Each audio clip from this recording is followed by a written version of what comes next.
Hello everyone. In this video, we will learn about F.R. Leavis and some of his important works. F.R. Leavis was a 20th century English literary critic, and he was a supporter of the new criticism movement. That is, he believed in close reading of the text. When you analyze a text, whatever is to be analyzed is there within the text itself. That is what new critics believed. You don't have to look at the social background, the author's biography, or the age in which the author lived. All these things are irrelevant. What matters is only the text. So this was the idea that was supported by F.R. Leavis, the movement that was supported by Leavis. Even though he was a new critic, we find him deviating from this idea of close reading of the text. During his analysis, he does give some importance to the social happenings when he analyzes a particular text. Now, looking at the life of F.R. Leavis, he was born to an average family. He was educated in Cambridge. He learned English literature. And to note, I think it's important, I felt it's important, there was a time in his life where he worked as an ambulance driver during the World War. Now, this was only for a short time. After this, he did work as a professor, and after his retirement, he founded this literary journal of criticism titled Scrutiny in 1932, which is a very important point to be remembered. Now, this short period when he worked as an ambulance driver during the World War might have shaped his views a lot, his literary and critical views a lot. Talking about his criticism, he has emphasized a lot on seriousness and importance of moral depth in literary works. He did not support casual literature that talked about the beauty of nature, beauty of a flower, literature that was meant only for pleasure. He was not in support of that. He wanted literature to be serious. He wanted it to have a moral depth. So this is what I talked about when I told that his spirit of working as an ambulance driver might have in some way shaped his ideas, because he has seen the futility of war. He has seen the destruction that war causes. So a person who has seen that, it would be difficult to support literature which simply glorified the pleasures around in the human world. The criticisms made by F.R. Leavis could be categorized into two. In the first half, he criticizes the English poetry, he gives his ideas on that, and in the second half, he started to analyze and criticize novels. When we go through the criticisms made by F.R. Leavis about English verses, English poetry, it is evident that he was not a supporter of sensuousness, or especially the Romantic era of poetry. He supported the modernist poetry that depicted the after effects of war. We will be discussing two of his works where he analyzed poetry: The New Beginnings in English Poetry that was published in 1932 and Re-Evaluation, Tradition and Development in English Poetry published in 1936. In both these works, we find him giving importance to the intellect rather than the romantic sensuousness. He attacked the late Victorian poetry and he emphasized on the importance of poetry by Eliot, Ezra Pound, Hopkins, the modernist poetry as we call them. So a lot of importance was given to wit and intellect, not the romantic sensuousness. And it was in the same year, 1932, when he published New Beginnings in English Poetry, that he founded Scrutiny, his journal of criticism.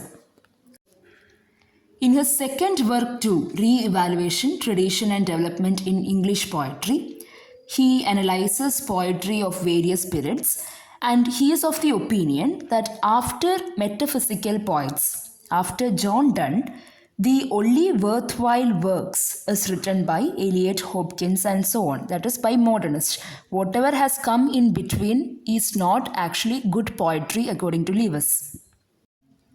So this was his spirit of criticism of English poetry. And after this spirit, he started to analyze and criticize English novels, and that is how we come to his most important work, The Great Tradition. The Great Tradition, published in 1948, is a very important work, and it's also a very controversial work because this is how the work begins.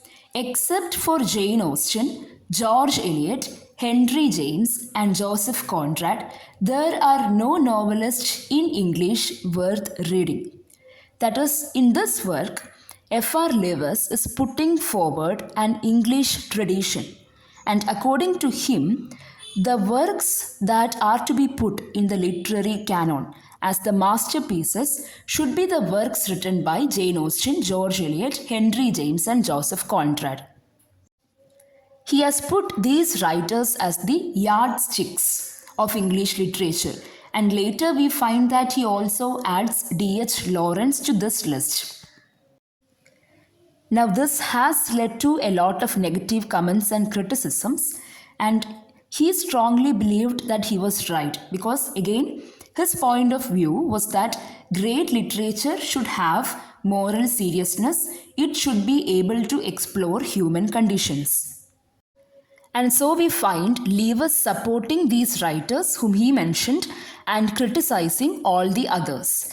And among these writers whom he criticized, one was Charles Dickens. Leavis was of the opinion that Charles Dickens could be placed in the classical writers, but not in the great tradition. He says Charles Dickens is a great genius, but his genius was that of a great entertainer. So he had a lot of criticisms about Charles Dickens. But there is one work of Charles Dickens that F.R. Leavis appreciates, and that is Hard Times. Leavis has dedicated an entire chapter to the analysis of the work Hard Times by Charles Dickens, and the chapter is titled Hard Times, an Analytic Note. And in this chapter, Leavis says, even though there are a lot of criticisms against Charles Dickens in the great tradition, he believes that this particular work, Hard Times by Charles Dickens, is important. Because in this work, Charles Dickens was able to explore industrialization and utilitarianism. So he was able to show the human condition, the condition of human lives around him through this work, Hard Times, and he was able to put that moral seriousness into this work.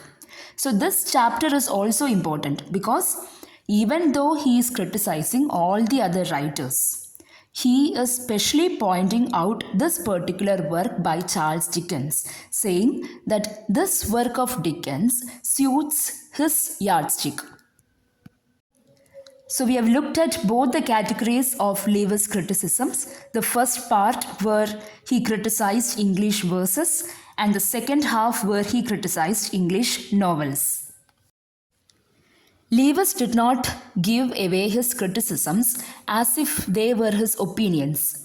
He put forward his ideas as if they were the truth.